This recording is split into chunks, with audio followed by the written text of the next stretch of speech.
going? All right. First of all, thank you, everyone, for being here. I appreciate your time. Believe me, I know how much time is worth this. Okay. Quick survey. How many in here like to drink coffee? Okay. Well, that's pretty much everyone. So, what if the latest useless governmental bureaucracy came up with a extensive, expensive, comprehensive, taxpayer-funded study on coffee growers and producers, and they came to the momentous conclusion that a specialty company known only as Joe Don and Larry Bob's Coffee Emporium of Roosterpoot, Alabama, had the best coffee on the whole planet. Hey, Larry Bob, did you hear that? Them government people said me and you got the best dang coffee on the planet. What do you think about that, boy? But furthermore, to prove the value of their extensive, expensive, comprehensive, taxpayer-funded study, they decided to give one lucky soul a pound of this magic elixir. And guess what, Sparky? It just happened to be you. You, of course, are overwhelmed. But hey, free coffee's free coffee. So one morning, you're stumbling down the hall. Must have Java. That's me. And you hear in the distance a buzzing. This stuff is coming in on a drone. How cool is that? So you spring into action. You wash your coffee maker, you got your purified water, filters. We got any coffee filters. I told you to put them on the list, Frank. But did you? No. I knew I should have listened to my mother. But you're not gonna let a little thing like that stop you. So as you're walking down the hall, you pass the dirty clothes hamper, and there's a sock. So you look over there, it's been worn a couple of days, but you can rinse it. So now you're in business. I know somebody's thinking, dear God, where is he going with this? Well, I would submit to you, the assembled masses here today, that if we get our political news from the mainstream press, it is tantamount to running your premium coffee through a dirty sock for a filter. Mark Twain said, if you don't read the newspaper, you'll be uninformed.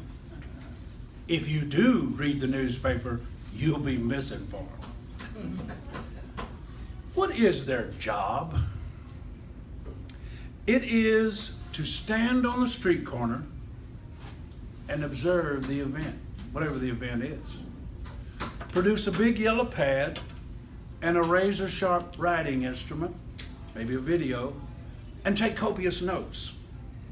Then, at 6 and 10, share those findings.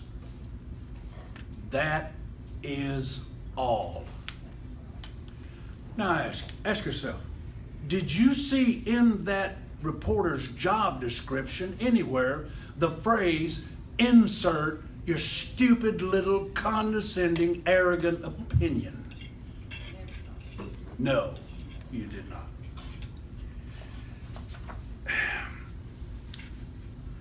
The opinions and the bias of these people is so thick that most of us can't even watch it without becoming nauseous. Once upon a time, the press considered themselves to be the watchdogs of freedom. They considered themselves to speak truth to power. Oh yeah, harumph. Yeah, well, don't forget the harumph. But that's no longer the case.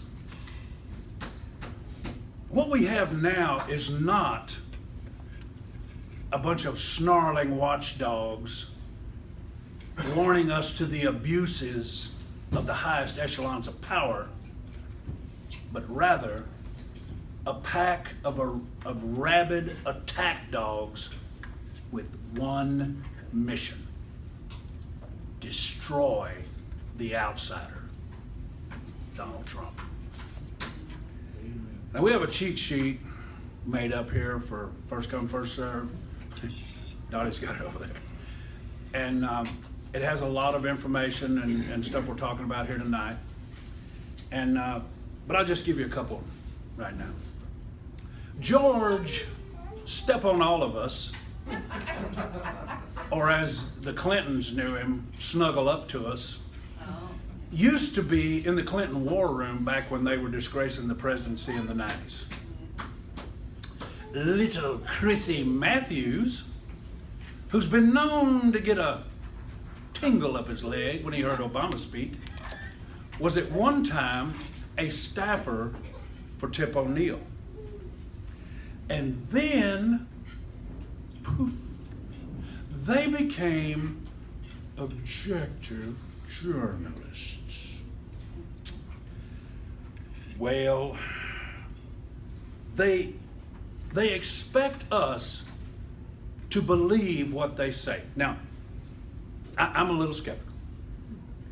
If somebody comes up and urinates on my leg, they can tell me it's raining. Chuck, it's raining. But I will reject their analysis. No, Skippy, you peed on my leg. Stop it, fool. I hate when people do that. So what do? Plato said the price of apathy toward public affairs is to be ruled by evil men. Amen. When you see people throw up their hands in utter frustration, usually accompanied by, well, I'm sick of them all, they all rotten. Know this, somewhere a truly rotten politician is rejoicing that one more citizen has decided to let him be unaccountable.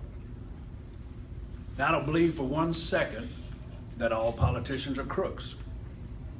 I'm gonna go way out on a limb here and say that I think the vast majority of people who run for office do so for the right reasons.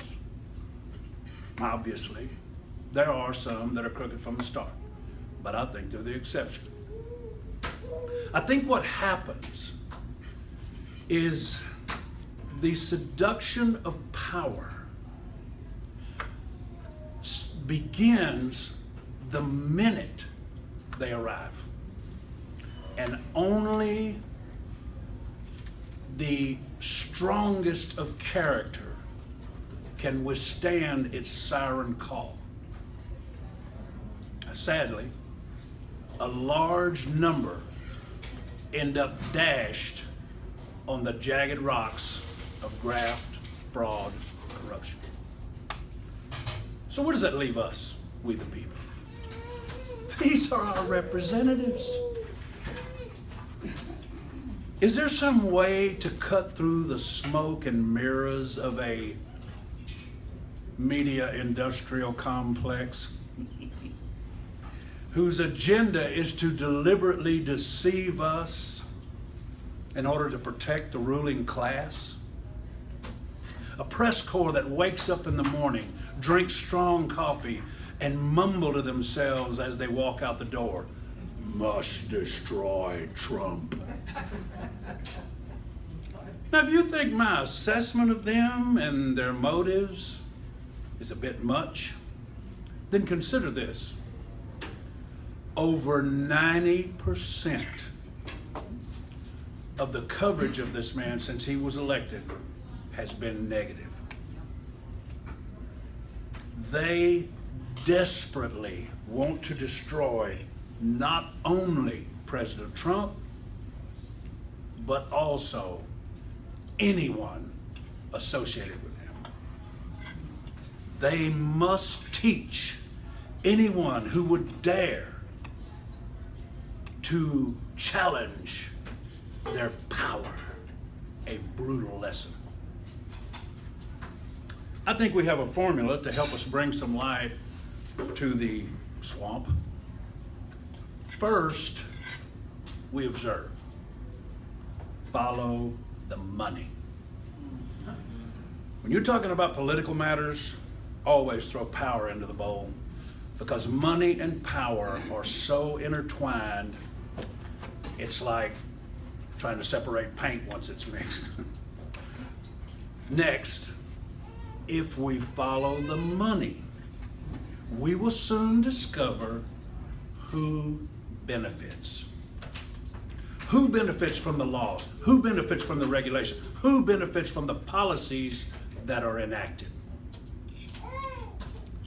Then we arrive at our ultimate destination: who works for who? Do the public servants serve the public, or do they see the public as their servants? The founders set up our government by design to have politicians work for the people. Abraham Lincoln reiterated that thought nearly 100 years later at the Gettysburg Cemetery dedication, when he said that this nation, under God, shall have a new birth of freedom, and a government of the people, by the people, and for the people, shall not perish. Who works for who? Indeed. So let's run an issue through our filter, see how it works. How about immigration? Question. When politicians want to create sanctuary cities and even sanctuary states, when they do everything in their power to not secure the border, is that because that's what the majority of citizens want? Or something else? Obviously not. So who are they working for? Themselves. Now this is where it gets messy. The Democrats want and need a permanent underclass. If you listen to their lies and tear-jerking rhetoric, you might think their manic push to let illegals into the country is all about compassion. Wrong. If Democrats had the slightest thought that the people coming here illegally would be voting Republican, they would be building that wall 24/7. You'd see Nancy Pelosi toting bags of cement. Republicans, on the other hand, want to bring in illegals to satisfy their big bucks donors who wish to use these unfortunate people as cheap labor. For the Democrats, it's cheap votes. For the Republicans, it's cheap labor. And in both cases, the illegals are used and exploited for the sake of the elites, and the American taxpayer foots the bill. Caring, please. May I remind you, Colonel Sanders cares about chickens, but I don't want to be one of his prize birds. From the perspective of an American patriot, none of this makes a bit of sense. These representatives, these of we the people, they are wrecking our country, and they don't care. Now, why is that? What could possibly be their reasoning? Again, it's messy, but here it is. The ruling class, the establishment, the swamp, whatever your favorite pet name for them is, are by and large globalists. A globalist believes that nations and nationalism are so yesterday. They fully believe that a one world government, with them running it, of course, is the only hope for mankind. Think of it as Plato's Republic on steroids. The idea that America is a special place, an exceptional place, that's just provincial twaddle to them. The fact is, they hate our Constitution. Why? Well, there's several reasons. They will tell you it's because it's an 18th century archaic document that needs a 21st century overhaul, if you understand our metaphor there, you plebes. Actually, our Constitution, the greatest political document in history, is rooted in timeless principles. Principles that transcend the surly bonds of time, place, and culture. How? Human nature does not change. What we have come to call the swamp is in D.C. and in Austin. It's in county governments, city governments, all the way from Maine to California, and they didn't stop in Texas, because it's in every place. It was in ancient Rome, Paris, London, Asia. You just pick it. Any time, any continent, that spirit of ruling over the masses, that's the swamp, it's there. Wherever human beings gather for the purpose of government, you'll find the swamp.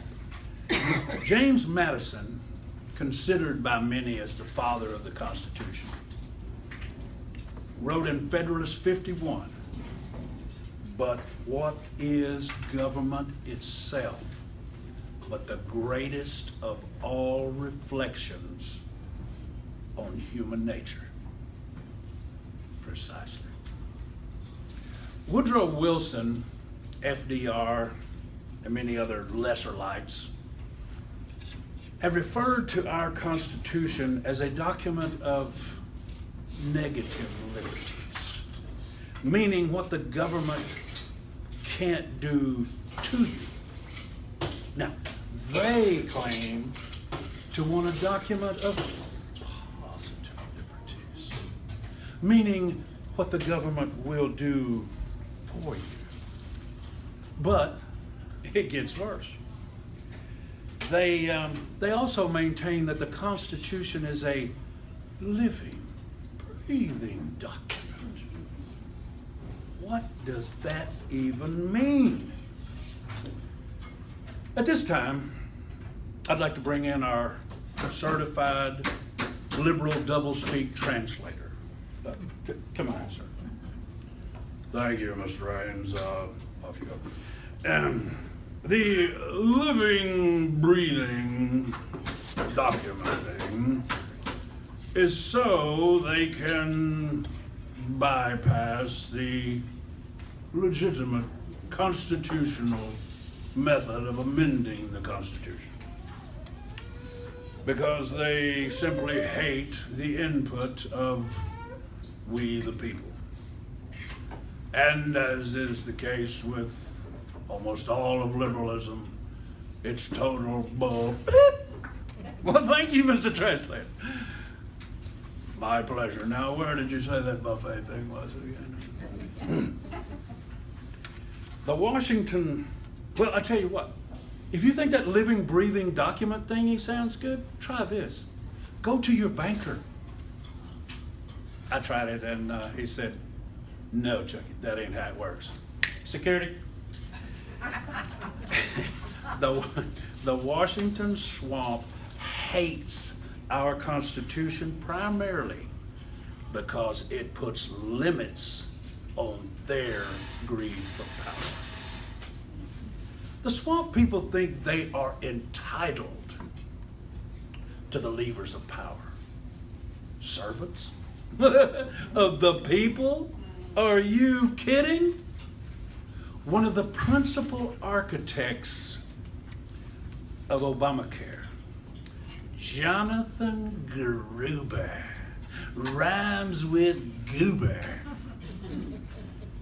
said we had to lie to get Obamacare passed because of the stupidity of the American voter. And on our cheat sheet, we got a YouTube where you can go and see him say that right out of his mouth. I kid you not. Obama was a power grab, nothing more. It was one of their longest held, most cherished dreams. Now ask yourself, if they are willing to lie about something they are so very proud of, what else would they lie about? Valerie Jarrett, the Iranian-born communist advisor to Barack Hussein Obama, said on the '08 campaign trail, Barack Obama will be ready to rule on day one. And that's another one on YouTube. You can see it for yourself, so you don't think I'm just making this stuff up. That is breathtaking hubris. So what can we do? The left is ill-informed. We must be well-informed. The left wants transformation. We must work for restoration. The left is relentless. We must be tenacious and we must be steadfast. Each of us has a circle of influence. Some of our friends we can talk to about this stuff. Some we can't. Okay. Don't be rude. Be nice to them. Don't make enemies if you don't have to. If it is within your power, be friends with people who disagree with you on this stuff. Teach people the issues if they don't already know. The left's ideas are nothing but microwave Marxism and leftover utopianism. That is why they have to lie and deceive us about their intentions. Ideas are the most powerful force in the world. A nuclear missile sits in a silo until someone has the idea to launch it. A loaded gun sits in a closet, a knife sits in a drawer, a rental truck sits on a lot until some loser has the idea to use them to harm people. One of the many reasons the left hates Donald Trump is because they were so close. They were so close to having the unbridled, unaccountable, unfettered power they crave. If Hillary had won, we would have lost the country. And it can still happen. The price of freedom is eternal vigilance. I want to leave you with this thought. America is still the greatest country in the world, in my estimation. But there are more and more people who hate it.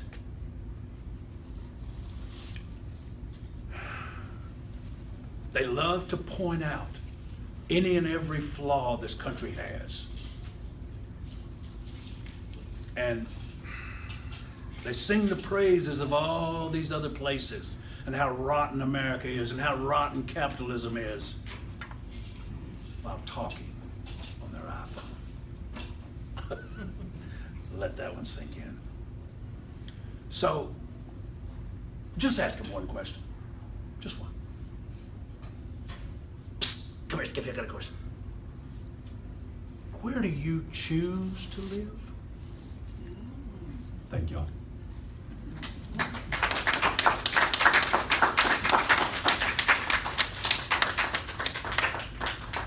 Thank you, Chuck.